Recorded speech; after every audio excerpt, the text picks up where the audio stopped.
ஆயக்கலைகள் 64 இடையும் ஏய உணர்விக்கும் என் நம்மை தூய உருப்பலிங்க போல்வால் உள்ளத்தினில் இருப்பால் வாழாது இடர். எல்லாம் வல்ல இறைவனுக்கு என்னுடைய முதல் வணக்கம்.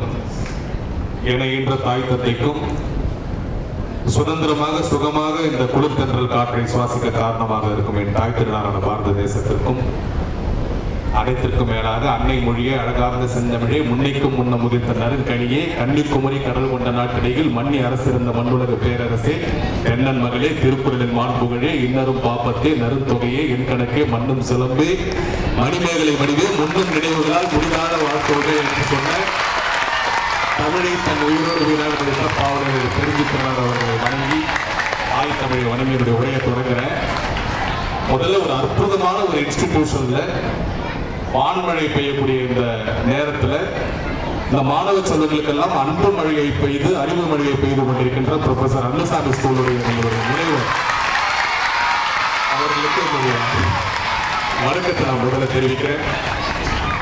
பாரதியோடைய நினைவு நாளை கொண்டாடக்கூடிய தருணத்தில் பாரதி கண்ட புதுமை பெண்ணாக பெண்ணுக்கு ஞானத்தை வைத்தால் புவி பேணி வளர்த்திடும் ஈசன் மண்ணுக்குள்ளே சில மூடர் அந்த மாதர் அறிவை கெடுத்தால் கண்கள் இரண்டில் ஒன்றை குத்தி காட்சி கெடுத்திடலாமோ பெண்கள் அறிவு பெற்றால் புது பேதம் ஏற்றிருப்பார் என்று சொன்ன பாரதியின் கனவு பெண்ணாக வாழ்ந்து கொண்டிருக்கின்ற முனைவர் நீலம் அருள் செல்வி அவர்கள் முதல்வர் அவர்களுக்கு என்னுடைய வணக்கத்தை தெரிவித்து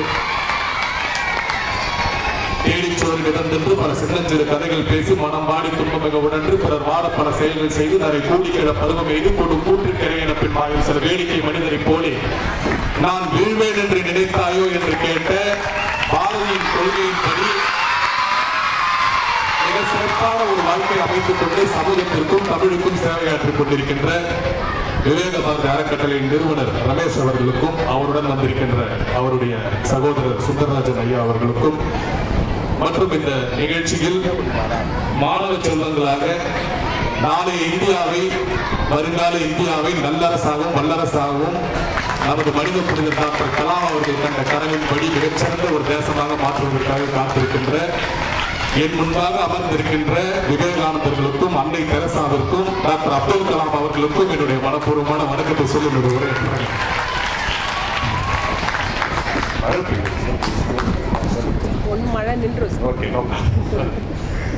ரொம்ப ரொம்ப ஒரு அற்புதமான ஒரு தருணம், ஒரு மகிழ்ச்சியான தருணம், ஒரு நிகழ்ச்சியான தருணமும் கூட. என்னை பற்றிய அறிமுகத்தை மிக சிறப்பாக நம்மளுடைய முதல்வர் அவர்கள் கொடுத்தாங்க. உண்மையில பாரதியை நான் எந்த அளவுக்கு உள்வாங்கினோ அதை விட பல மடங்கு அவங்க உள்வாங்கி பாரதி கண்ட புதுமை பெண்ணாகவே அவங்க உங்க முன்பாக வாழ்ந்துட்டு இருக்காங்க. அவங்களுக்கு மீண்டும் ஒரு முறை நீங்க உங்களுடைய கரவொலியை கொடுக்கணும். எவ்வளவு அற்புதமான ஒரு விதையை நமது பாரதி இந்த சமூகத்துக்கு விதைத்தானோ அதை கருத்தை ஏன் பாரதியை நாம் எல்லோரும் வணங்குகிறோம், பாரதி நம்மளுடைய சிந்தனையில் ஏன் மேல் நிற்கிறார் என்பதற்கு அழகாக சொன்னாங்க மிக எளிமையான வரிகளின் மூலமாக. 2 நாட்களுக்கு முன்னாடி இந்த கன்னியகோயில் ரோடு வழியாக இந்த பள்ளிக்கு வரக்கூடிய வேற ஒரு வேலை, பள்ளிக்கு வரக்கூடிய வேலையில வேற ஒரு வேலையாக நான் போகும்பொழுது ஒரு மாணவன் ஒரு பட்டாம்பூச்சிய ஒரு குண்டூசியால குத்திக்கிட்டே இருந்தான். அப்ப நான் கேட்டேன் அந்த பையன்கிட்ட போய், ஏன் அப்படி செய்யற, இது மாதிரி நீ பண்ணினா அடுத்த பிறவில நீ பட்டாம்பூச்சியா போறப்ப அப்ப இந்த பட்டாம்பூச்சி ஒன்ன மாதிரி ஸ்டூடெண்டா இருந்து ஒன்ன குண்டூசியால குத்தோம் அப்படின்னு சொன்னேன். உடனே அந்த பையன் சொன்னா, போன பிரிவில நான் பட்டாம்பூச்சியா இருக்கும் போது இவன் குத்தான், அதனாலதான் இந்த பிரிவில நான் பட்டாம்பூச்சியா அந்த பட்டாம்பூச்சி இருக்கு நான் அந்த மாதிரி பையனா இருக்காங்க. உடனே அந்த பையன்கிட்ட கேட்டேன், இவ்வளவு அறிவா பேசுறீங்க எந்த ஸ்கூல்ல படிக்கிறான் கேட்டா அவன் சொன்னா ப்ரொஃபசர் அன்னசாமி ஸ்கூல்ல படிக்கிறான்.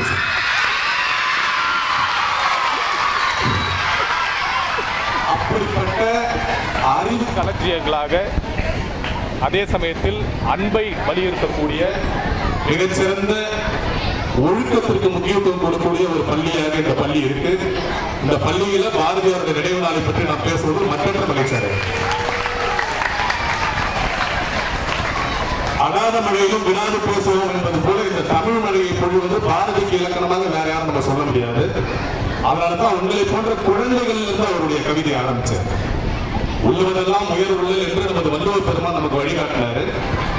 அதே அடிப்படையில் நமக்கு வழிகாட்டியவர் தான் நமது பாரதி. எண்ணுவது உயர்வு என்று அவருடைய நவீன ஆத்திச்சூடியில சொன்னார். நம்ம எடுத்துப்போம். அதனால மழைக்கு ஒரு கைத்தட்டல் கொடுக்கும். பாட்டுக்கு ஒரு புலவன் பாரதியோடைய நினைவு நாளில் நம்ம எல்லாருமே இன்னைக்கு ஒன்றா கூடியிருக்கோம். மிக சிறப்பான ஒரு தலைப்பை நம்மகிட்ட கொடுத்துருக்காங்க, எண்ணுவது உயர்வு. அதை சொல்லிட்டு இருக்கும்போது தான் மழை குறுக்கிட்டது, அதை தொடர்றேன்.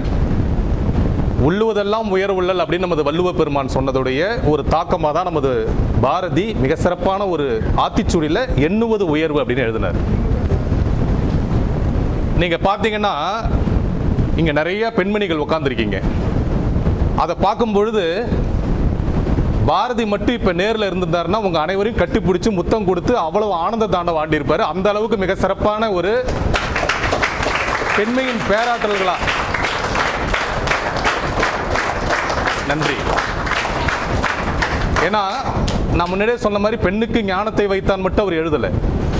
பட்டங்கள் ஆள்வதும் சட்டங்கள் செய்வதும் பாரினில் பெண்கள் நடத்த வந்தோம், 8 மறிவினில் ஆணுக்கு இங்கே பெண் இலைப்பிள்ளை காணன என்னன்னு சொன்னாரு, கும்மியடின்றாரு. அப்ப அவர் கும்மியடின்னு சொன்னவருக்கு நீங்க கையால கைத்தட்டி அவருக்கு உரிய அந்த மரியாதை நீங்க கொடுக்கணும் தானே. பாரதி கேட்கிற மாதிரி சட்டம் கொடுக்கணும். உங்களை போல சிறு வயதுல சின்ன குழந்தையா இங்க பக்கத்தில் கடலூர்ல இருக்க சென்ட் ஜோசப் ஹையர் செகண்டரி ஸ்கூல்ல படிக்கும்போது என்னுடைய ஃபாதர்னா அங்க எங்களுடைய பிரின்சிபால், அவங்களுக்கு பிறந்தநாள் விழா நடக்கும் பொழுது என்னை தேர்ந்தெடுத்தாங்க. அவங்களுக்குரிய அந்த ஃபாதர் ஃபீஸ்ட்னு சொல்லுவாங்க, அவங்களுடைய பிறந்த நாளுக்கான பேச்சு பேசுறதுக்காக. அப்போ பேசும் பொழுது இப்ப பேசுற மாதிரி இப்ப நான் எதுவுமே குறிப்பெல்லாம் எடுக்கல, எனக்கு என்ன தோணுதோ அதை அப்படியே பேசுறேன். உங்களுடைய முதல்வர் பேசுனத மாதிரி அப்படி வச்சுக்கலாம். ஏன்னா உங்க முதல்வர் பயங்கரமா பேசினாங்க, அவங்களுக்கு மறுபடியும் ஒரு தடவை. ஆனா அப்ப பாத்தீங்கன்னா ஒரு மாணவனா உங்களை போற ஒரு குழந்தையாக இருக்கும் பொழுது எனக்கு அதை எழுதி கொடுத்திருந்தாங்க. அப்ப எழுதி கொடுத்ததை ஃபாதர் முன்னாடி நான் பேசணும். நான் சொல்றது ஏறக்குறைய ஒரு 25 ஆண்டுகளுக்கு முன்பாக நடந்த ஒரு கதை. அப்ப உங்களை மாதிரி மாணவ பிராயத்தில் இருக்கும்போது நமக்கு இவ்வளவு அனுபவம் கிடையாது. ஒரு பதட்டம், சில பாயிண்ட் எல்லாம் அதை மறந்துட்டேன், சில கருத்துக்கள் நான் சொல்ல மறந்துட்டேன், கொஞ்சம் கண்ணீர்லாம் கூட விட்டேன். அதுக்கப்புறமேட்டு என்னுடைய வகுப்புக்கு நான் வரும்பொழுது அந்த வகுப்புல இருந்த ஆசிரியர் அவர் என்கிட்ட ஒன்று சொன்னாரு, ஸ்டேஜில் பேசும்போது நீ தான் ஹீரோ, உன் முன்னாடி இருக்கவங்கலாம் ஜீரோன்னு நினைச்சுக்கோ அப்படின்னு வாழ்க்கையில் சொன்னார். அந்த ஒரு விஷயம்தான் இன்னைக்கு வரையிலும் உங்ககிட்ட நான் பேசுறதுக்கு ஒரு முக்கிய காரணமா இருக்கு. ஆனா நீங்களாம் ஜீரோன்னு நான் நினைச்சு பேசல, நீங்களாம் 100 out of 100 அப்படின்ற நினைப்போட பேசுறேன். அது ஒன்று தான் சேஞ்ச். நான் ஏன் இதை இங்க குறிப்பா சொல்ல வரேன்னா, அந்த ஒரு ஆசிரியர் எனக்கு கொடுத்த ஒரு ஊக்கம் தான் இன்னைக்கு உங்க முன்னாடி ஒரு மருத்துவரா நான் பேசுறேன். அப்படிப்பட்ட ஆசிரியர்களும் இந்த அன்னுசாமி ஸ்கூல்ல இருக்காங்க. அவங்களுக்கும் என்னுடைய நன்றிகளையும் வாழ்த்துக்களையும் நான் தெரிவிக்கிறேன்.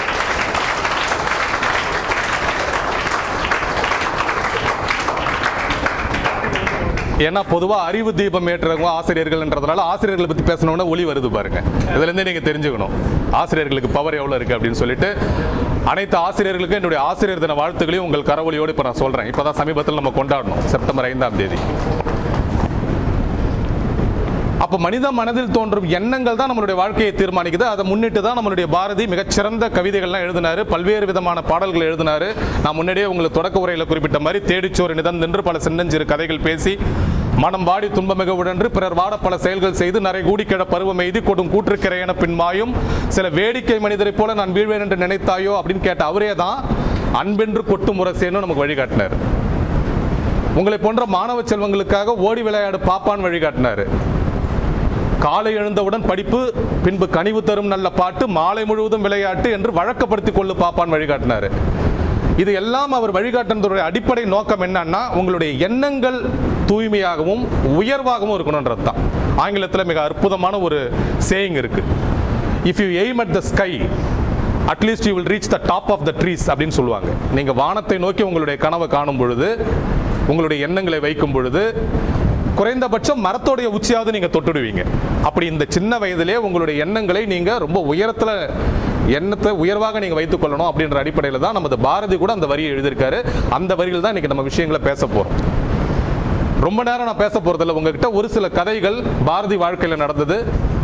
பாரதி சொன்ன அந்த எண்ணுவது உயர்வு என்ற தலைப்பு கேட்டார் போல மற்ற மனிதர்கள் மிகச்சிறந்த சாதனையாளர்கள் வாழ்க்கையில் நடந்த ஒரு சில விஷயங்களை சொல்லிட்டு என்னுடைய உரையை நான் நிறைவு செய்யலாம்னு நினைக்கிறேன். அதற்கு முன்னாடி உங்க முன்னாடி எல்லாருக்கும் நான் ஒரு வேண்டுகோள் வைக்கணும்னு ஆசைப்படுறேன்.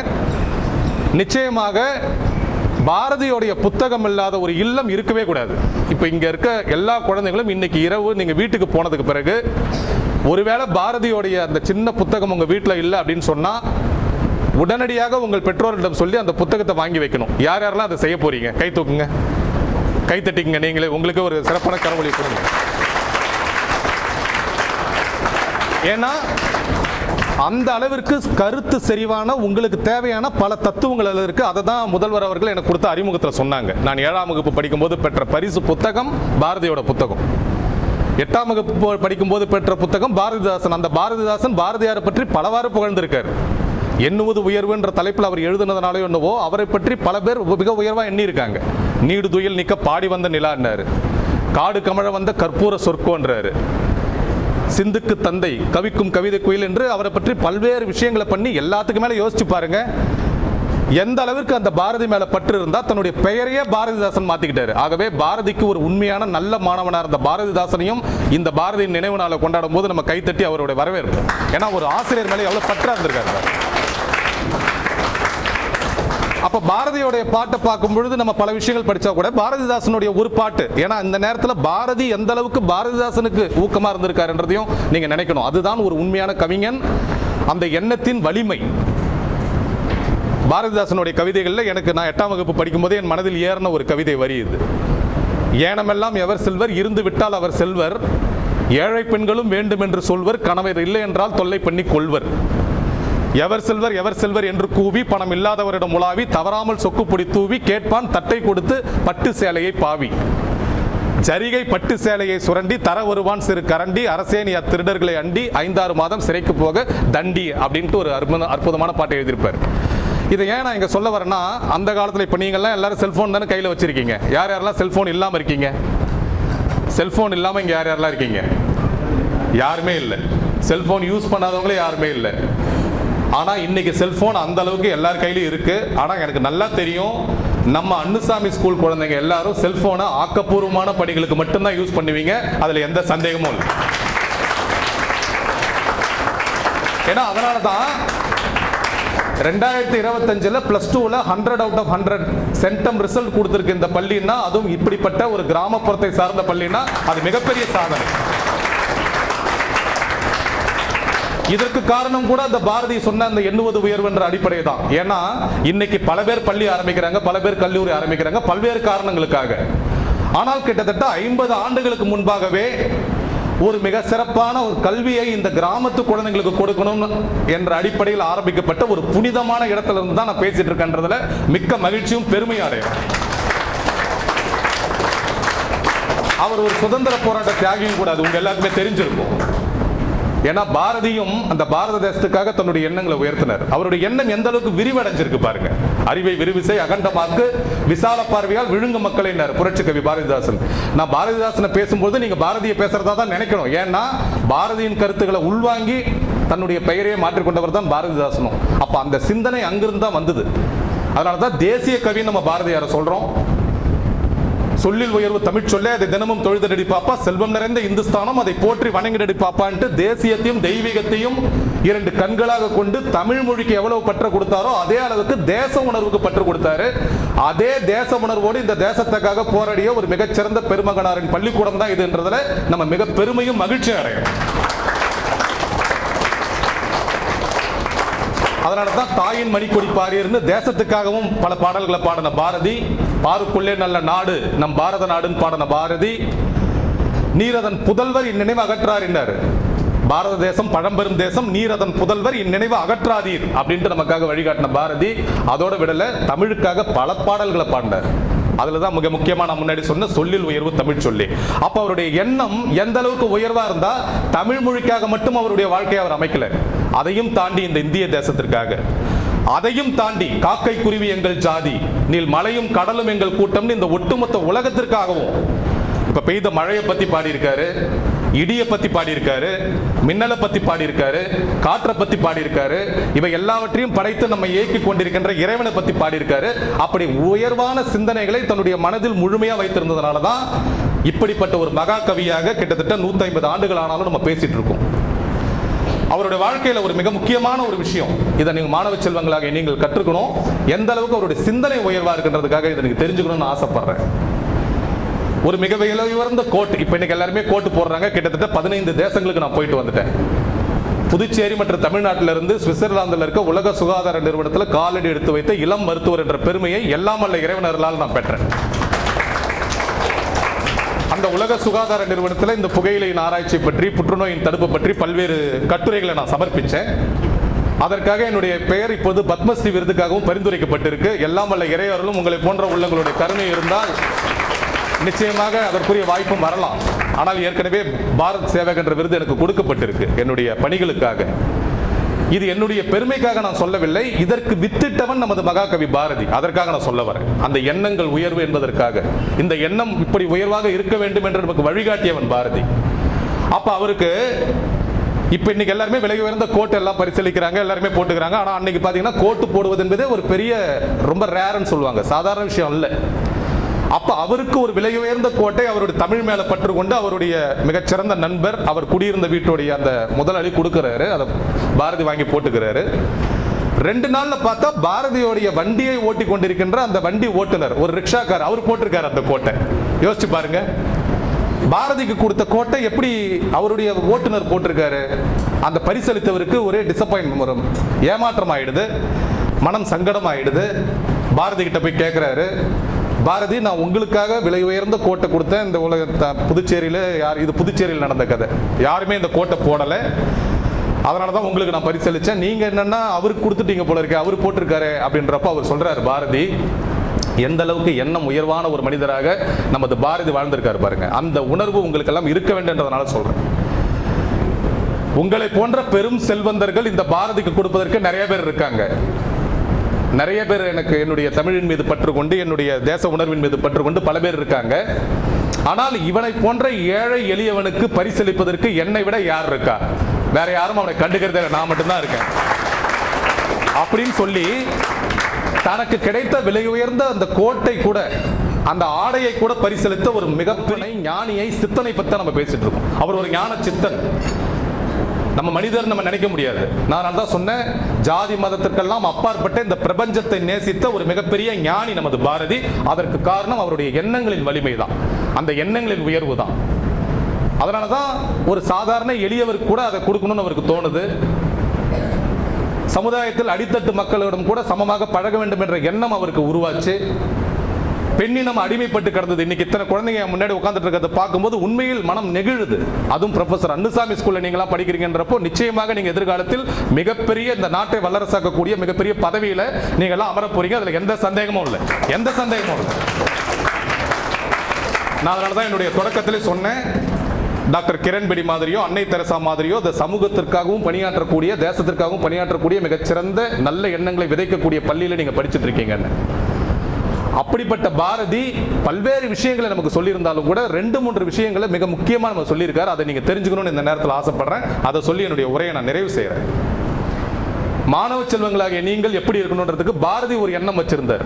அந்த எண்ணத்தை அவர் பாட்டில் அழகாக எழுதினார். அந்த எண்ணங்களை நீங்களும் உங்களுடைய மனதிலும் ஏற்றி, நான் சொன்னது போல அந்த புத்தகத்தை உங்க வீட்டில் போய் வாங்கி இன்னையிலிருந்து அதை நீங்க படிக்கணும். விசையுறு பந்தினை போல் உள்ளம் வேண்டும்படி செல்லும் உடல் கேட்டேன். இந்த உடல் என்பது மிக மிக முக்கியம். ஒரு மருத்துவராகவும் நான் அதை பதிவு செய்கிறேன். ஏன்னா சுவர் இல்லைன்னா சித்திரம் எழுத முடியாது. நாம் உயிர் வாழுகின்ற முதல் வீடே இந்த உடம்பு தான் அப்படின்னு கூட ஒரு அற்புதமான பெர்ஷியன் தத்துவம் இருக்கு. நாம் உயிர் வாழ்கின்ற வீடு இந்த உடல். அப்போ உடலை நம்ம முதல்ல பராமரிக்கணும். அதை எப்படி பராமரிக்கணும்? அதுதான் பாரதியின் எண்ணம். எண்ணுவது உயர்வு என்பது ஒரு வரியாக பாரதி எழுதியிருந்தாலும் எல்லா இடத்திலும் அந்த உயர்வான எண்ணத்தை எப்படி விதைச்சிருக்காரு பாருங்க. அப்படி எப்படி உடம்ப பார்த்துக்கணுன்றதுக்கு அவர் உடனே ஒரு எக்ஸாம்பிள் கொடுக்குறாரு. விசையுறு பந்தினை போல் நீங்க எல்லாம் அழகா விளையாடுவீங்க, பல இடங்கள்ல விளையாடி இருப்பீங்க, பல கிரவுண்ட்ல பல்வேறு விதமான விளையாட்டுகள் விளையாடுவீங்க. ஒரு பந்த செவுத்துல அடிச்சா எந்த அளவுக்கு வேகமா திரும்பி வருது, அப்படி நீங்கள் சொல்வதை கேட்கக்கூடிய அளவுக்கு காலையில தூங்கி எழுந்திருக்கலாம்னா கரெக்டா 5 மணிக்கு எழுந்து படிக்கணும்னா எழுந்துடணும். உடம்பு எந்த விதமான சோம்பலும் இருக்கக்கூடாது. இரவு 10 மணிக்கு போய் தூங்கிடணும் அப்படின்னா ஒரு மணி நேரம் டிவி பார்க்கலாம், செல்போன் பார்க்கலாம் நினைக்க கூடாது. உடனே போய் தூங்கிடணும். அம்மா ஒரு வேலை சொல்றாங்க அதை செய்யணும் அப்படின்னா இல்லம்மா அப்புறம் வரமான்னு அதை தள்ளி போடணும்னு நினைக்க கூடாது. உடனே போய் செஞ்சிடணும். அப்படிப்பட்ட ஒரு உடல் நலத்தோடு நீங்க இருக்கணும். நசையறு மனம் கேட்டேன், மனசு அலப்பாஞ்சினே இருக்கக்கூடாது. ஏன்னா உடல் எந்த அளவுக்கு முக்கியமோ அந்த அளவுக்கு மனம் மிக முக்கியம். இதை நான் சொல்லல, பாரதி நமக்கு காட்டின வழி, அந்த உயர்வான எண்ணத்தின் மூலமாக காட்டிய வழி. செல்போன் பார்க்கலாமா, யூடியூப் பார்க்கலாமா, சன் டிவி சீரியல் பார்க்கலாமா, கூலி படம் வந்திருக்கு இந்த சனி ஞாயிறு மம்மி கூட அதை போய் பார்த்துடலாமா, இல்லை பொம்மை படம் பார்க்கலாமா, இல்லை பீஸா வாங்கி கொடுக்கலாமா, இல்லை மேடம் ஹோம்ஒர்க் கொடுத்துருக்காங்களே இன்னைக்கு ஏதாவது பொய் காரணம் சொல்லி லீவ் போட்டுடலாமா, இப்படி இந்த மனசு அலைப்பாஞ்சிட்டே இருக்கும் உங்களுக்கு. அப்படிப்பட்ட அலைப்பாய்ந்த மனசு இருக்கக்கூடாது. தெளிவா நீங்க என்ன செய்யறீங்களோ அந்த தெளிவான மனசு இருக்கணும். அதை தெளிந்த நல்லறிவு வேண்டும் கூட பல இடத்துல எழுதியிருப்பார். அசைவரு மதி கேட்டேன். உங்களுடைய பிரெயின், உங்களுடைய அறிவு வேற, கல்வி வேற. அதை நான் இங்க பதிவு செய்யறேன். அதனால தான் சொல்றேன், திருப்பி திருப்பி நான் இங்க ஏன் பதிவு செய்யறேன்னா, இந்த பள்ளிக்கூடம் அப்படிப்பட்ட அறிவை தான் உங்களுக்கு கொடுக்குது. இங்க வெறும் கல்வி கிடையாது. கல்வி வேற, அறிவு வேற. Knowledge is something different from wisdom. நீங்க பாட புஸ்தகத்தில் படிச்சு எடுக்கிற மார்க் என்பது கல்வி. அது ஒரு கலெக்ஷன் ஆஃப் ஃபேக்ட்ஸ். ஆனா இப்ப மழை பெய்ந்த உடனே அந்த மேடையை விட்டு நான் இறங்கின உடனே டக்குன்னு ஒரு மாணவர் வந்து எனக்காக கொடை பிடிச்சாருல, அதுதான் அறிவு. அப்படிப்பட்ட அறிவு செல்வங்கள் தான் இங்க இருக்காங்க. அந்த வேல்யூஸ், அந்த குணநலன்கள், இந்த சமூகத்திற்கு நாம் என்ன செய்யணும்? கல்வியை தாண்டி, படிப்பை தாண்டி, இந்த படிப்பின் மூலம் நாம் பெற்ற பதவியை வைத்துக் கொண்டு இந்த சமூகத்திற்கோ நம் சக மனிதர்களுக்கோ நம்ம என்ன செய்யணும்? இதை பற்றி எல்லாம் தெரிந்து கொள்வதுதான் அறிவு.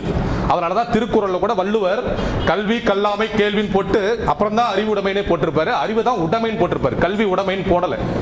அதுலயும் கடைசி குறள்ல, ஏன்னா பாரதிக்கு மிகச்சிறந்த இலக்கணமா இருந்தவரே வள்ளுவர் தான். அதனாலதான் வள்ளுவன் தன்னை உலகிற்கே தந்து வான்புகழ் கொண்ட தமிழ்நாடு பாரதி எழுதியிருக்கார். அவரையும் உயர்வா அவருடைய மனசுல நினைச்சதுனாலதான் அந்த வரியை அவர் கொடுத்தார். அறிவுடையார் எல்லாம் உடையார், அறிவிலார் என்னுடையரேனும் இலர் அப்படின்னு. உங்ககிட்ட அறிவுன்னு ஒண்ணு இருந்ததுன்னா உங்ககிட்ட எல்லாமே இருக்கு. அந்த அறிவுன்னு இல்லாம வேற எது இருந்தாலும் அது இல்லை. இதை நான் சொல்லல, வள்ளுவர் சொன்னார். அதைத்தான் தெளிந்த நல்லறிவு வேண்டும் நம்மளுடைய பாரதியும் சொல்றாரு. அதைத்தான் இந்த பாட்டில் குறிப்பா சொல்றாரு. நசையரு மனம் கேட்டேன், அசைவரு மதி கேட்டேன், நித்தம் நவமென சுடர் தரும் உயிர் கேட்டேன்.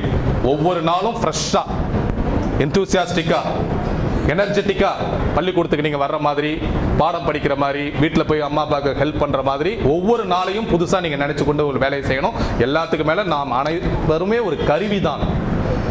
எல்லாம் வல்ல இறை சக்தி தான் இதை இயக்குது. வீட்டில் நம்ம மோட்டர் சுவிட்சை போடுறோம், தண்ணி வருது, மோட்டர் நிரம்பி வழியுது, மோட்டர் ஆஃப் பண்றோம், தண்ணி வரதை கண்ட்ரோல் பண்றோம். இந்த மழையை கண்ட்ரோல் பண்ற சக்தி யாருக்காவது இருக்கா? நம்ம நினைச்சா மழையை நிறுத்த முடியுமா? ஆனாலும் ஒரு சில ஞானிகளால முடியும். ஆனால் நாம அந்த லெவலுக்கு உயரல. ஆனால் ஏன்னா அதோடைய அந்த கண்ட்ரோல் எல்லாம் வல்ல இறைவன்ட்ட இருக்கு. அதனாலதான் நித்தம் நவமென சுடர் தரும் உயிர் கேட்டேன் கேட்ட பாரதி, சிவசக்தியை பாடும் நான் அகம் கேட்டேன், இவை அருள்வதில் உனக்கு ஏதும் தடை உள்ளதோ அப்படின்ட்டு பராசக்தியை பாட்டு கேட்டாரு. எப்படிப்பட்ட உயர்ந்த எண்ணம் பாருங்க. இதெல்லாம் என்கிட்ட இருக்கும் பொழுது எனக்கு உன்னுடைய அருள் வேண்டும், இதை கொடுக்காம உன்னால இருக்க முடியுமா? இதுக்கு தடை போட உன்னால முடியுமா அப்படின்னு பராசக்திகிட்டமே கேட்கக்கூடிய அளவுக்கு வல்லமை மிக்க ஒரு மனிதனாக இருந்தவர் தான் நமது மகாகவி பாரதி. அதனாலதான் உங்களுக்கு கூட நிறைய பேர் ஈவ் டீசிங் இருப்பாங்க, உங்களை சுற்றி நிறைய பேர் புகை பிடிக்கிறவங்க இருப்பாங்க, போதைப் பொருள் பயன்படுத்தவங்க இருப்பாங்க. தைரியமாக நீங்கள் போய் அவங்களை தட்டி கேட்கணுன்றதுக்காக உங்களை போன்ற குழந்தைகளுக்கு, குறிப்பா பாப்பாக்களுக்கு நான் பலமுறை சொல்லியிருக்கேன், ஆணுக்கு பெண் சமமாவதுக்கு வாய்ப்பே கிடையாது. பல பேர் சொல்லுவாங்க ஆணுக்கு பெண் சமம் அப்படின்னு. நான் அதை ஏத்துக்கவே மாட்டேன். ஆணை விட பல மடங்கு உயர்ந்தவர்கள் பெண்கள் என்றதை இந்த பதிவு செய்யறேன். ஆணை விட பல மடங்கு உயர்ந்தவர். ஏன்னா ஒரு ஆண் ஒரு கல்வி பெற்றாலோ அல்லது ஒரு பணம் பெற்றாலோ அல்லது ஒரு புகழ் பெற்றாலோ அவனுக்கு மட்டும்தான் உதவும். ஆனால் ஒரு பெண் ஒரு கல்வியோ புகழோ பணமோ பொருளோ எது பெற்றாலும் அந்த குடும்பத்துக்கு மட்டுமல்ல சமூகத்துக்கே உதவும். ஆகவே என்னுடைய புகையிலை இல்லா சமுதாய இயக்கத்திற்கு கூட உங்களை போன்ற பெண்மணிகளுடைய ஆதரவை தான் நான் ரொம்ப அதிகமாக எதிர்பார்க்கிறேன். நிச்சயமாக ஒரு போதை இல்லாத சமுதாயத்தை நீங்க தான் உருவாக்க முடியுன்றதை நான் தீவிரமா நம்புறேன். அதனால தான் ஓடி விளையாடு தம்பின்னு அவர் சொல்லல, ஓடி விளையாடு பாப்பான்னாரு. அப்ப உங்களுக்கு எந்த அளவுக்கு நேசிச்சிருக்காரு அந்த பாரதிக்கு கேட்கிற மாதிரி ஒரு கைத்தட்டல் எல்லாரும் கொடுங்க.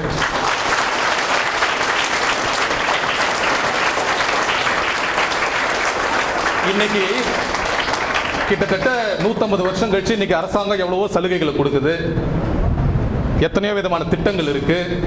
பெண் குழந்தைகள் சரிசமமா வந்து படிக்கிறீங்க. வழக்கம் போல இப்பதான் கொஞ்ச நாளா இருக்கு. நாங்க படிக்கிற காலத்தெல்லாம் தினத்தந்தில தலைப்பு செய்தி படிக்கவே வேண்டாம். ரிசல்ட் வந்துச்சுன்னா கண்டிப்பா சொல்லிடும் முன்னாடி நாளே, ஆண்களை விட பெண்களே முதலிடம் பிடித்தனர். இது வந்து ஒரு டெம்ப்ளேட் மாதிரி. ரிசல்ட் வந்த உடனே மறுநாள் பாத்தீங்கன்னா இதான் நியூஸ். வழக்கம் போல ஆண்களை விட பெண்களே. ஆனா இப்ப அந்த ரேங்கிங் சிஸ்டம் மாறினதுனால போடுறது இல்லை. ஆனா இன்றைக்கும் என்றைக்கும் நிச்சயமாக ஆண்களை விட பெண்கள் தான் முதலிடம் பிடிப்பாங்க. ஏன்னா அவர்கள் தன்னுடைய சுயநலத்திற்காக மட்டும் எது செய்யறதில்லை, தியாக உள்ளத்துடன் பல்வேறு பணிகளை செய்யக்கூடிய மிகச்சிறந்த ஆளுமைகளாக பெண்கள் இருக்கிறதுனால தான் ஓடி விளையாடு தம்பின்னு சொல்லாம ஓடி விளையாடு பாப்பான்னு சொன்னாரு. பாதகம் செய்பவரை கண்டால் நீ பயம் கொள்ளலாகாது பாப்பான்னாரு. சிந்தனையை பாருங்க, எண்ணத்தை பாருங்க, அந்த எண்ணத்தின் உயர்வை பாருங்க. மோதி மிதித்து விடு பாப்பா, அவர் முகத்தில் உமிழ்ந்து விடு பாப்பான்னாரு. ஒரு பக்கம் அன்பென்று கொட்டு முரசேன்னு அன்பா இருக்க நமக்கு வழிகாட்டுறாரு, ஒரு பக்கம் இறைவனை வணங்கணும்ன்ற அக்னி குஞ்சொன்று கண்டேன் வழிகாட்டுறாரு, ஒரு பக்கம் இந்த உடல் மனம் அறிவு இந்த உயிர் இந்த சிவசக்தியை பாடும் அகம் என்று இறைவனை எப்படி வணங்கணும் வழிகாட்டுறாரு, ஒரு பக்கம் தீயவர்களை எப்படி நீங்கள் சமாளிக்க வேண்டும் கூட உங்களுக்கு வழிகாட்டுறாரு. அப்ப பாதகம் செய்பவரை கண்டால் நீ பயங்கொள்ளலாகாது பாப்பா. இதுதான் உங்கள் மனதில் பாரதி விதைக்க நினைத்த உயர்ந்த எண்ணம். அந்த சிந்தனையோட நீங்க இருக்கணும். புறச்சூழல்களோ அல்லது உங்களை சுற்றி இருக்கின்ற மனிதர்களோ அல்லது வேற எந்த சக்தியோ உங்களுக்கு தடை போட்டாலும் இந்த பாட்டை உங்க மனசுல வச்சுக்கணும். அதுக்கு தான் சொன்னேன், இன்னைக்கே அந்த பாரதியோட புத்தகத்தை நீங்க வாங்கி உங்களுடைய கையில வைத்துக் கொண்டு ஒவ்வொன்றையும் நீங்க படிக்கணும். இன்னும் ஒரு மிகச்சிறந்த சிந்தனையை பதிவு செஞ்சிருக்காரு. எந்த அளவுக்கு உயர்வான ஒரு எண்ணத்தை அவர் பதிவு செஞ்சிருக்காரு பாருங்க. எமக்கு தொழில் கவிதை, நாட்டிற்கு உழைத்தல், இமைப்பொழுதும் சோராதிருத்தல். இப்ப நான் பேசுறத பல பள்ளிகளில் பேசியிருக்கேன். இன்ஃபேக்ட் வெளிநாடுகளில் கூட கிட்டத்தட்ட 20 மேடைகள் பேசிட்டேன். பள்ளிகளில் ஒரு 150 மேடைக்கு மேலே பேசிட்டேன். கிட்டத்தட்ட 5 லட்சம் மாணவர்களை சந்திச்சேன். இந்த பள்ளியில நீங்க கூர்ந்து கவனிக்கிற மாதிரி எந்த பள்ளியிலுமே நான் பார்க்கல, எந்த பள்ளியிலுமே பார்க்கல. ஏன்னா இது பொதுவா பல பள்ளிகளில் பேசும்போது பல கல்லூரிகளில் பேசும்போது அந்த குழந்தைகளை ஊக்குவிக்கிறதுக்காக சொல்லுவாங்க. ஆனால் நான் அதை ஊக்குவிக்கிறதுக்காக சொல்ல மிக உண்மையாக சொல்றேன். ஏன்னா ஒரு சிறு துளி சத்தம் கூட இல்லை. உங்கள் கண் பார்வை அப்படியே அந்த ஒரு ஷார்ப் ஃபோக்கஸ்டு லென்ஸ்னு சொல்லுவாங்க. நம்ம கேமராமேன் இப்போ அப்படியே ஃபோக்கஸ் பண்ணி என்ன எடுத்துட்டு இருக்காரோ அப்படி நீங்க எல்லாம் உங்களுடைய மனக்கண்ணில் என்னுடைய படத்தை நீங்க எடுத்துட்டு இருக்கீங்க. நான் பேசுற ஒரு வார்த்தையும் உங்களுடைய காதுக்குள்ள நீங்க போட்டுட்டு இருக்கீங்க. அதற்காகவே உங்களுக்கு மறுபடியும் ஒரு கைத்தட்டல் நான் கொடுக்கணும்னு நினைக்கிறேன் உங்களுடைய கரவொலியோடு. நெப்போலியன் கதை ஒன்று சொல்லி நான் முடிக்கிறேன். ஏன்னா பாரதி நமக்கு பல்வேறு கருத்துக்களை சொல்லியிருந்தா கூட பாரதி வாழ்ந்த காலத்தில் பிரெஞ்சு தேசத்தின் மாபெரும் மன்னனாக இருந்தவன் நெப்போலியன். இன்ஃபேக்ட் நெப்போலியனோட வாழ்க்கையின் வரலாறை பார்த்து தான் பாரதி பல கருத்துக்களை எழுதுந்தாவே சொல்லுவாங்க. அதிலும் ஒருபடி மேலே போய் 19ஆம் நூற்றாண்டுடைய சாக்ரட்டிஸ்னே பாரதிக்கு ஒரு பட்டம் இருக்கு. பல மாணவ செல்வங்களுக்கு தெரியாது, நீங்க தெரிஞ்சுக்கணும். அதுக்கு முன்னாடி சாக்ரட்டிஸ் யாருன்றதை நீங்க புரிஞ்சுக்கணும் அப்படின்றதுக்காக ஒரு கருத்தை சொல்லி என்னுடைய உரையை நிறைவு செய்கிறேன். உங்க எல்லாருக்கும் தெரியும் மாவீரன் அலெக்சாண்டர், நெப்போலியனுக்கு அப்புறம் வரேன். அந்த மாவீரன் அலெக்சாண்டர் நம்ம இந்தியாவுக்கு படையெடுத்தா. நீங்கெல்லாம் மேபி 8th 10th எல்லாம் அந்த பாடம் இருக்கும்னு நினைக்கிறேன். நாங்கள் படிக்கும்போது இருந்தது, இப்பயும் இருக்கும்னு நினைக்கிறேன் ஹிஸ்டரியில். அப்போ ஒரு போரஸ் என்கிற புருஷோத்தமன்ற ஒரு மன்னன் அவனை வெற்றி கொண்டான். நம்ம இந்திய தேசத்தோட பெருமையை பாருங்க. மாவீரன் அலெக்சாண்டரே நம்ம இந்திய தேசத்தின் மன்னனிடம் தோற்றான். அப்ப இந்த இந்திய தேசம் எவ்வளவு உயர்ந்த தேசம். இந்தியாவுக்கு ஒரு கைத்தட்டல் கொடுத்துருங்க.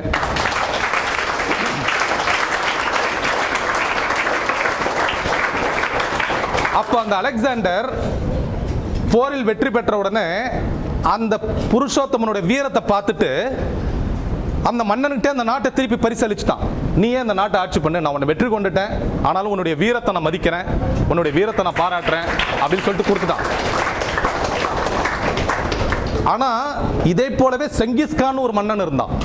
இதையும் நீங்க ஹிஸ்டரியில் படிச்சிருப்பீங்க. மங்கோலிய நாடுன்னு சொல்லிட்டு நம்ம சைனா, இப்போ இருக்க சைனா பகுதியில். அவன் இது மாதிரி போரில் யாராவது அவன்கிட்ட தோத்துட்டாங்கன்னா அவன் என்ன சொல்லுவான், உங்களுக்கு நான் வெள்ளியை பரிசளிக்கிறேன்னுவான். தங்கத்தை போல வெள்ளியை பரிசளிக்கிறேன். அந்த வெள்ளியை எப்படி அவன் பரிசளிப்பான்னா, வெள்ளியோடைய கொதிநிலை மெல்டிங் டெம்பரேச்சர் சொல்லுவோம் ஆங்கிலத்தில். பிசிக்ஸ் படித்தா உங்களுக்கு தெரியும். 1000 டிகிரி செல்சியஸ்லாம் உருகும். அந்த வெள்ளியை 1000 டிகிரி செல்சியஸில் உருக்கி கண்ணுலையும் காதுலையும் வாயிலையும் ஊற்றுவான். இப்படி தான் அவன் பரிசளிப்பான். எந்த அளவுக்கு ஒரு கொடுங்கோல் மன்னனாக இருந்திருக்கான் பாருங்க. உனக்கு வெள்ளியை பரிசளிக்கிறன்ட்டு அவனிடம் தோற்ற மன்னர்கள்ட்ட 1000 டிகிரியில் இருக்கக்கூடிய அந்த வெள்ளியை உருக்கி அவங்களுடைய கண்ணிலையும் வாதையிலையும் காதலையும் ஊற்றுவான்னா எவ்வளோ ஒரு நரக வேதனையை அனுபவித்து அந்த தோல்வியாளர்கள் இருப்பாங்க. ஆனால் மாவீரன் அலெக்சாண்டர் நம்ம மாவீரன் செங்கிஸ்கான் சொல்றதில்லை. அதுதான் நான் முதல்ல சொன்னேன். கல்வியோடு இருந்தவன் செங்கிஸ்கான்னா அறிவோடு இருந்தவன் அலெக்சாண்டர். அதனால தான் மாவீரன் அலெக்சாண்டர் சொல்றோம்.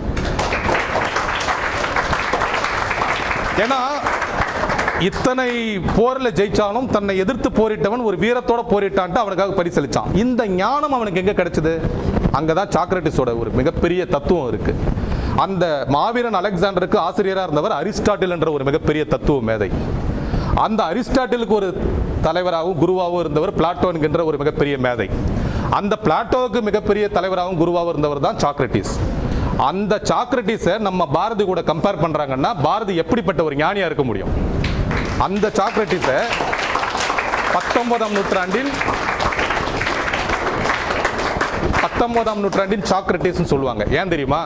இந்த சிந்தனையை தான் பாரதி பல இடத்துல சொல்றான். 2 பாடல்கள் நான் முதல்ல சொன்னேன் இல்லையா, உங்ககிட்ட பாதகம் செய்பவரை கண்டால் அந்த பாட்டிலையும் அந்த எண்ணத்தை விதைச்சான்.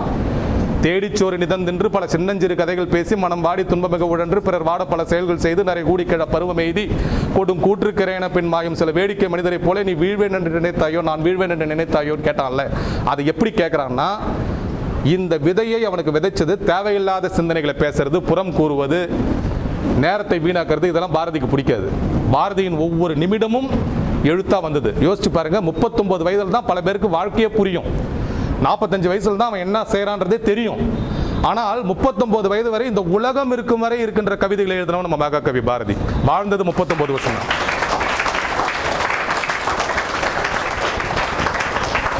அப்ப அந்த சாக்ரட்டிஸ் ஒரு அற்புதமான தத்துவம். அதையும் நீங்க மாணவ குழந்தைகள் செல்வங்கள் நீங்க தெரிஞ்சுக்கணும். Poor minded people always talk about the persons. Average minded people always talk about the events. The great minded people always think about the ideas. இதுதான் சாக்ரட்டிஸ் சொன்ன மிகப்பெரிய தத்துவம். சராசரிக்கு கீழே இருக்கிற மனிதர்கள் எப்போதும் மற்ற மனிதர்களை பற்றி பேசிட்டு இருப்பாங்க. அவன் இப்படி, இவன் இப்படி, அது அப்படி, இது இப்படி. அதுக்கெல்லாம் நம்ம we should never spend a single minute for that because we have lot works to do. நம்ம செய்ய வேண்டிய வேலைகள் நிறையா இருக்குது, செய்ய வேண்டிய கடமைகள் நிறையா இருக்குது. இதை தான் சாக்ரட்டிஸ் சொன்னார். ஆவரேஜ் மைண்டட் பீப்புள் ஓரளவுக்கு அந்த அளவுக்கு புறம் கூறலனாலும் சும்மா நடக்கிற நிகழ்வுகள் அப்படியே பேசிக்கிட்டு வாழ்க்கையை அப்படியே ஓட்டிட்டு போயிடுவாங்க. ஆனால் கிரேட் மைண்டட் பீப்புள், நம்ம விவேகானந்தர் மாதிரி, நம்ம டாக்டர் அப்துல் கலாம் மாதிரி, நம்ம டாக்டர் கிரண் பேடி மாதிரி, நம்ம பாரதியார் மாதிரி, மிகப்பெரிய செயின்ஸ் நம்ம வள்ளலார் மாதிரி, வள்ளுவர் மாதிரி, இப்படிப்பட்ட மிகச்சிறந்த ஞானிகள்லாம் they always think about the ideas. அப்படிப்பட்ட ஒரு தத்துவத்தை சொன்ன சாக்ரட்டிஸ் கூட சேர்த்து பேசப்படுகின்ற ஒரு மிகச்சிறந்த ஞானி தான் நமது நவீன சித்தன், ஞான சித்தன் மகாகவி பாரதி. அப்படிப்பட்ட பாரதியோட நினைவு நாளில் உங்களை போன்ற மாட்டாரு அவர் சொல்றாரு, அறிவிலே தெளிவு, தெளிவான அறிவு இருக்கணும். 6 விஷயம் சொல்றாரு. இந்த 6 விஷயங்களை நீங்க நோட்டு இன்னைக்கு போட்டு எழுதிக்கணும். நான் பேசி முடிச்சதுக்கு பிறகு இன்னைக்கு இரவு நீங்க வீட்டுக்கு போனதுக்கு அப்புறம் நான் என்னென்ன பேசினேன், நம்ம முதல்வர் மிக அற்புதமான ஒரு உரையை உங்களுக்கு கொடுத்தாங்க, சுருக்கமான உரையாக இருந்தாலும் மிக சுவையா. இதெல்லாம் நீங்க உங்க நோட்டு போட்டு எழுதி அதை உங்க தாய் தந்தைகிட்ட எடுத்து சொல்லி நீங்க அதை கடைபிடிக்கணும். அதுதான் இந்த 1 மணி நேரம் அவங்க சொன்னாங்கல்ல. அடிக்கடி நான் வர முடியாது, அடிக்கடி பல சிறப்பு விருந்தினர்கள் வரமாட்டாங்க. இந்த பாடம் என்பது உங்களுக்கு கல்வியை கொடுக்கும், பட்டத்தை கொடுக்கும், பணத்தை கொடுக்கும், பதவியை கொடுக்கும். ஆனால் வாழ்க்கையை வளமாக வாழ்வதற்கு தேவையான ஞானத்தையும் மகிழ்ச்சியும் பாரதி போன்ற ஞானிகள் தான் கொடுக்க முடியும். அந்த ஞானியை பற்றி நம்ம பேசிட்டு இருக்கோன்றதை நீங்க மனசுல வச்சுக்கணும். அப்ப அறிவிலே தெளிவு, நெஞ்சிலே உறுதி, அகத்திலே, இங்கதான் பாரதியோட உயர்வான எண்ணம். அறிவிலே தெளிவு, நெஞ்சிலே உறுதி, அகத்திலே அன்பு தானே முடிக்கணும். அகத்திலே அன்பினோர் வெள்ளம். அறிவிலே தெளிவுன்னு ஒரு வார்த்தையில முடிக்கிறாரு. இது ரொம்ப ஐடியலான ஒரு விஷயம், கண்டிப்பாக உங்களுக்கு தேவையானது. அறிவில் தெளிவு இருக்கணும். நெஞ்சிலே உறுதி, மனதில் உறுதி வேண்டும்னு ஒரு மிகச்சிறந்த பாட்டை எழுதினாரு. அதை நீங்கள் இன்னைக்கு போய் புத்தகத்தை வாங்கி படிங்க. அகத்திலே அன்பினோர் வெள்ளம். அது அகத்திலே அன்புன்னு அவர் முடிச்சிருக்கலாம். ஏன் வெள்ளம்? கடலளவு அந்த வெள்ளத்தை கொடுக்கணும், கடலளவு அந்த அன்பை கொடுக்கணும். அதனால தான் அன்பென்று கொட்டு முரசேன்னாரு. அதுக்கு மிகச்சிறந்த உதாரணம், வாழும் உதாரணமாக நம்ம முன்னாடி இருக்கவங்க தான். நம்ம முன்னாடி உட்காந்துருக்க நம்மளுடைய முனைவர் அவர்கள் இங்கே உட்காந்துருக்காங்க, உரையை கேட்டுட்டு இருக்காங்க. பொறிகளின் மீது தனி அரசாணை. உங்களுடைய அந்த 5 புலன்கள், கண் அப்படியே தூக்க வர்ற மாதிரி இருக்கா, தூங்கிடணும். எழுந்துடணும்னா எழுந்துடணும். ஒரு ஸ்வீட் சாப்பிட்டோம்னா இன்னும் 5 சாப்பிடணும்னு தோணுதா, கண்ட்ரோல் பண்ணணும்.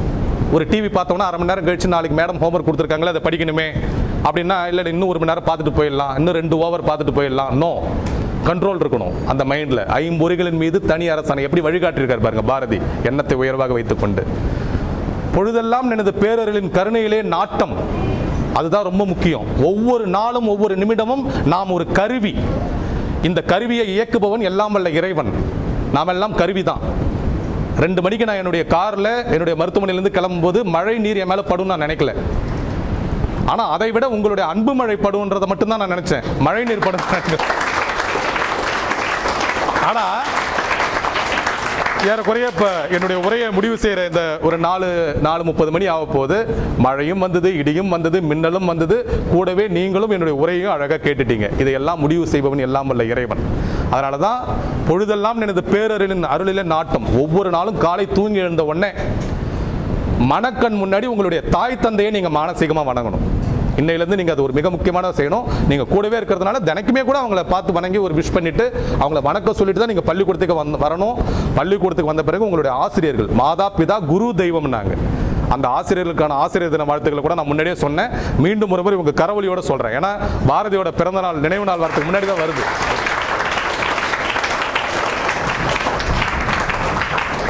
கடைசியா மிக முக்கியமான விஷயம் இதுதான் மிக முக்கியமான சொல்ல வந்தது. கர்ம யோகத்தில் நிலைத்திடல். இவை அனைத்தையும் எனக்கு அருள்வாய், குறிகுலம் ஏதுமில்லா தனிப்பரம் பொருளே என்று நமக்கு சொல்றார் பாரதி. எவ்வளவு அழகான சிந்தனை பாருங்க. எந்த விதமான ரெஸ்ட்ரிக்ஷன் இல்லை. இந்த கடவுள் அந்த கடவுள், இந்த மதம் அந்த மதம், இந்த ஜாதி, நோ. தனிப்பரம் பொருள், எல்லாம் வல்ல ஏக இறைவன். அதனால எந்த விதமான வேறுபாடுக்கும் அங்கே இடம் கிடையாது. ஆனால் இறை என்ற ஒரு சக்தி நம்மளை இயக்குது. ஆகவே கர்ம யோகம்னா இப்போ நீங்கள் படிக்கிறீங்கன்னா அதுதான் உங்களுடைய யோகம். இப்போ நான் பேசிட்டு இருக்கேன்னா இதுதான் என்னுடைய யோகம். காலையில் நான் டென்னிஸ் விளையாடுனா அப்போ அதுதான் என்னுடைய யோகம். மதியானம் ட்ரீட்மெண்ட் பார்க்குறேன்னா அப்போ அதுதான் என்னுடைய யோகம். ஈவினிங் நெட்ஃப்ளிக்ஸில் ஒரு படம் பார்க்க போகிறேன்னா அப்போ அதுதான் என்னுடைய யோகம். நைட்டு ஒரு புக்கு படிக்க போகிறேன்னா அப்போ அதுதான் என்னுடைய யோகம். என்னென்ன நேரத்தில் எதை செய்கிறீங்களோ, எப்போ செய்கிறீங்களோ அப்போ அந்த நேரத்தில் மட்டும் அந்த ப்ரெசன்ஸில் இருக்கணும். இதைத்தான் நமது பாரதி மிக உயர்ந்த எண்ணத்தோடு வழிகாட்டினார். இப்படி பாரதியின் சிந்தனைகளை சொல்லிக்கொண்டே போகலாம். பல்வேறு கருத்துக்கள். விநாயகர் கோயிலில் நிறைய பேர் நீங்கள் போவீங்க. இது உங்களுக்காக, உங்கள் பேரண்ட்ஸ்க்காக நான் கொடுக்குற ஒரு எக்ஸ்ட்ரா டிப்ஸ். பாரதியோட நினைவு நாளில் நான் இதை பகிரணும்னு ஆசைப்படுறேன். இதோட நான் நிச்சயமாக நிறைவு செய்கிறேன். ஏன்னா பாரதியை பற்றியோ தமிழை பற்றியோ பேசும்போது எண்ணங்கள் பொங்குது. காரணம், பாரதிக்கு அப்படி தான் பொங்குச்சு. அதனால் அவரை பார்க்கும்போது நமக்கு அதே மாதிரி பொங்குது. விநாயகர் நான்மணி மாலைன்ட்டு ஒரு மிகச்சிறந்த இலக்கியத்தை எழுதினார். இப்போ நான் சொன்ன இல்லையா கொஞ்ச நேரத்துக்கு முன்னாடி, எமக்கு தொழில் கவிதை நாட்டிற்கு உழைத்தல் இமை பொழுதும் சோராதிருத்தல். இந்த வரி எல்லாருக்கும் தெரியும். ஆனால் இந்த வரி எதில் இடம் பிடிச்சிருக்குன்னா விநாயகர் நான்மணி மாலைன்ட்டு மணக்குல விநாயகர் பெருமான் கோயிலில் மணக்குல விநாயகருக்காக எழுதப்பட்ட அந்த ஒரு பாடல் தான் அது. இன்றளவும் அந்த மணக்குல விநாயகர் கோயிலில் உள்புற சுவரில் அது எழுதப்பட்டிருக்கு. அடுத்த முறை நீங்கள் போகும்போது நம்ம பள்ளிக்கு ஒரு டாக்டர் வந்தாருமா, இது மாதிரி காட்டினாரு, அதை போய் பார்க்கலாமா, நீங்கள் எல்லாம் பார்க்கணும். பார்ப்பீங்களா? கண்டிப்பாக. பார்க்கும்பொழுதே நான் பாரதி சொன்ன மாதிரி எல்லாம் வல்ல இறைவனை வணங்குங்க, பெற்றோர்களை வணங்குங்க, தாய் தந்தைக்கு அடுத்ததாக உங்களுடைய குருமார்களை வணங்குங்க. இந்த சொன்ன கருத்துக்களோடு பாரதியின் நினைவுகளை நீங்கள் போற்றுங்க, பாரதியுடைய சிந்தனைகளை உள்வாங்குங்க. நெப்போலியன் கதையை பற்றி சொல்கிறேன்னு சொல்லிட்டு அலெக்சாண்டர் கதையை மட்டும் சொல்லிட்டு போயிட்டு நீங்கள் நினைக்கக்கூடாதுன்றதுனால நெப்போலியன் கதையை உங்களுடைய ஃபைனல் பஞ்சா, கடைசி பஞ்சா சொல்லி முடிக்கிறேன். எத்தனையோ குழந்தைங்க இங்கே வரீங்க, எத்தனையோ விதமான களத்திலிருந்து வரீங்க.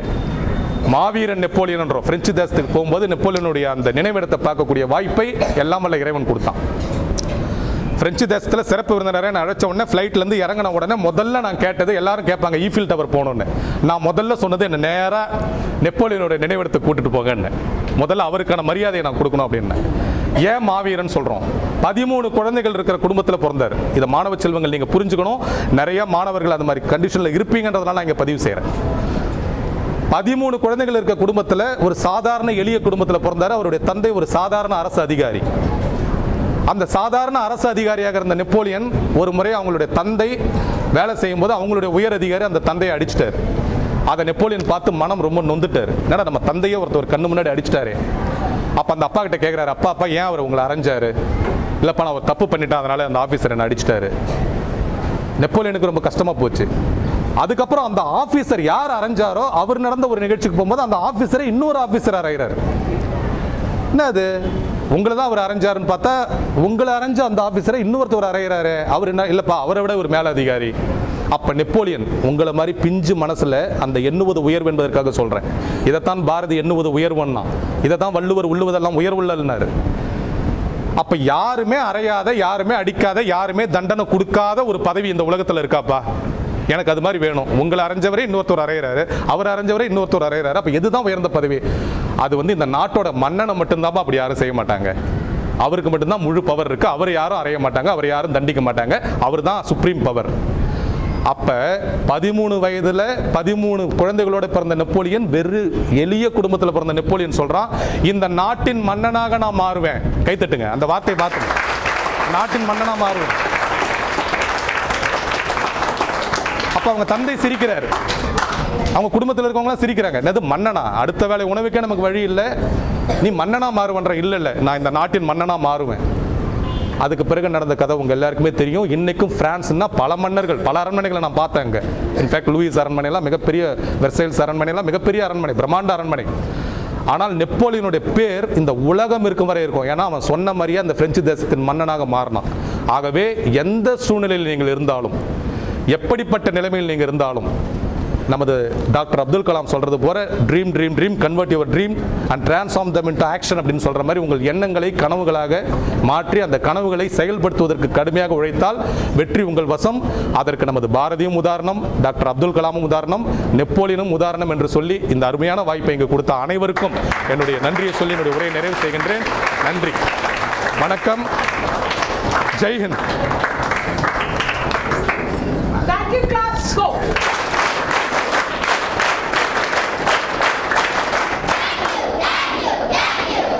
Thank you so much. Thank you very much, doctor. அதாவது இந்த நிகழ்ச்சியை இந்த மழை மீண்டும் சிறப்பாக்கிவிட்டது. அதாவது இந்த லைஃப் லாங் நீங்க இந்த மாதிரி ஒரு எக்ஸ்பீரியன்ஸை மறக்கவே முடியாது இல்ல. நாங்க வந்து அந்த நின்று ப்ரோக்ராம் முடிஞ்சு போயிருந்தா கூட ஒரு டாக்டர் வந்தாங்கன்றது மட்டும்தான் ஞாபகம் இருக்கும். ஒரு மழை, பெரிய மழை வந்தது, நாங்க எல்லாம் அங்கே இருந்து ஆடிட்டோரியத்துக்கு எல்லாம் வந்தோம். அப்புறம் இங்க உட்கார்ந்து நிறைய விஷயங்கள் கேட்டோம்னு சொல்லும்போது அந்த ப்ரோக்ராம் இன்னமும் உங்களுடைய மனதிலே பதிந்திருக்கும்.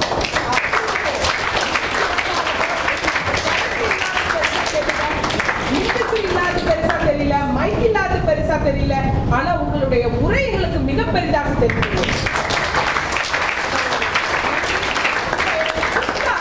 மூணு பேரு இப்ப டாக்டர் சொன்னதுல எனக்கு இது ரொம்ப பிடிச்சது மேடம். யாரா குயிக்கா ஒரு 3 பேர் சொல்லுங்க. குயிக்கா, எனக்கு டைம் வேஸ்ட் பண்ண.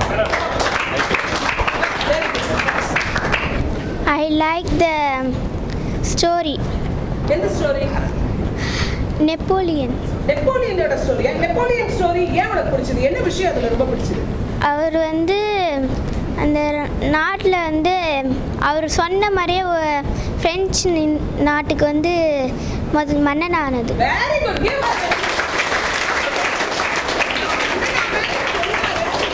மாதிரி பிரெஞ்சோட மிகப்பெரிய அவர் ஆளுமை பெருந்திய ஒரு மன்னனா ஆனாரு. அதனால அவரு அந்த கதை எனக்கு ரொம்ப பிடிச்சது. என்பது உயர்வாக எண்ண வேண்டும். Very good, nice. Second person. அடுத்தது யார் வருது? Second person. Yeah, here comes a boy. Can you say who is going to be the next person?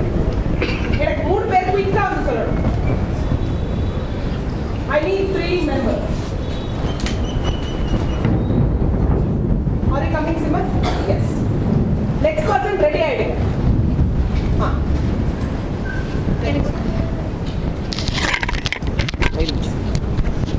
எனக்கு வந்து நம்ம டாக்டர் சார் சொன்னது ரொம்ப பிடிச்சிருந்துச்சு. அதில் அவர் சொன்னதுன்னா கதை, அப்புறம் நம்ம பாரதியார் எப்படி எழுதி அவர் எழுதின எப்படி 39 வயசில் அவர் இந்த உலகத்தையே எழுதின மாரி நம்மளும் எழுதணும்னு ஒரு ஆசை. Very good.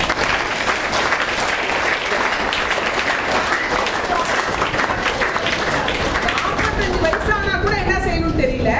ஆனா வந்து வெறும் 39 வயதுல உலகமே அவருடைய கவிதைகளை இன்னைக்கு வரைக்கும் நினைத்து கொண்டே இருக்க அளவுக்கு அந்த கவிதைகளை எழுதியிருக்கிறார். அது மிகச்சிறப்பு.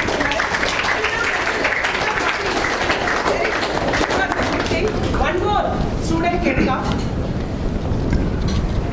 பாரதியார் மேலே பற்று வச்சு பாரதிதாசன் வந்து அதை புரிஞ்சுக்கிட்டு பாரதியார் மேலே பற்று வச்சு அதை அந்த பாட்டையே நமக்கு திரும்பி வேற மாதிரி மாற்றி நமக்கு கொடுத்தது. நல்ல அந்த செய்தியை உள்வாங்கியிருக்க. அதாவது பாரதிதாசனுடைய கவிதை நான் சொன்னா கூட பாரதிதாசனுடைய அந்த கருத்து கூட யாரால ஃபார்ம் பண்ணப்பட்டதுன்னா பாரதியால உருவாக்கப்பட்ட அந்த கருத்து தான். அதனாலதான் அவர் பேரையே மாற்றி வச்சாரு. ஒரு இடத்துல சின்னதா அவர் சொன்ன ஒரு செய்தியை எவ்வளவு அழகா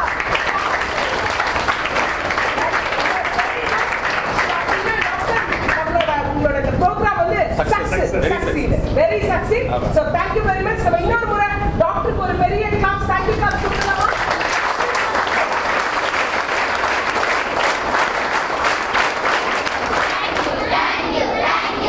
Very good. So now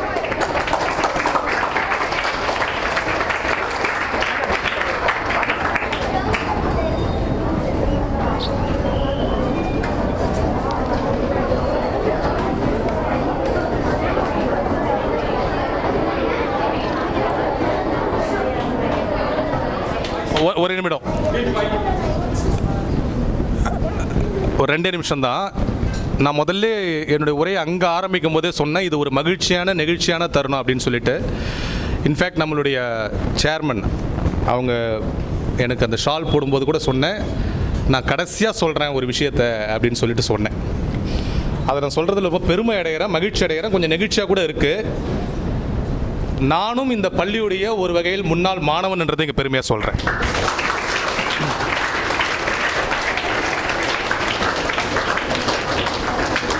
இப்போ நான் ஒரு பேர் சொல்ல போகிறேன். அந்த பேர் சொன்னவொன்னே கண்டிப்பாக அவங்க கண்கள் ஆச்சரியத்தில் விரியும். ஏன்னா இந்த பள்ளிக்கூடத்தில் தலைமை ஆசிரியையாக அவங்க இருந்திருக்காங்க, சுசீலா டீச்சர் அப்படின்னு சொல்லிட்டு. அவங்களுடைய சன் தான் நான், கலைவேந்தன். ஆமாம், மகிழ்ச்சி.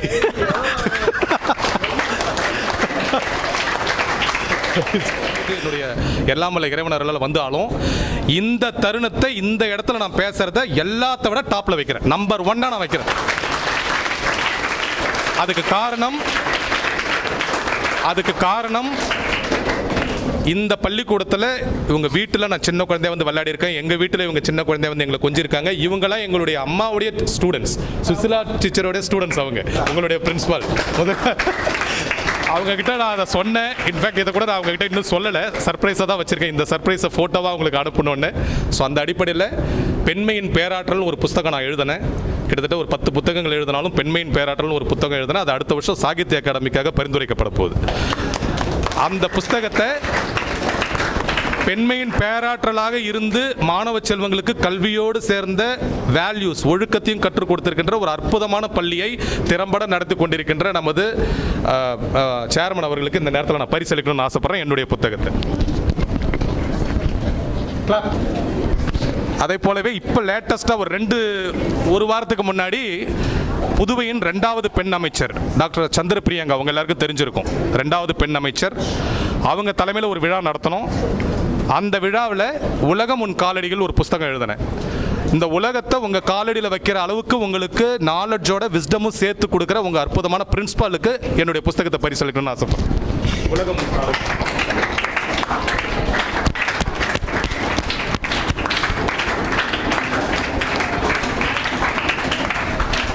Thank you so much. You can disperse. Thank you so much.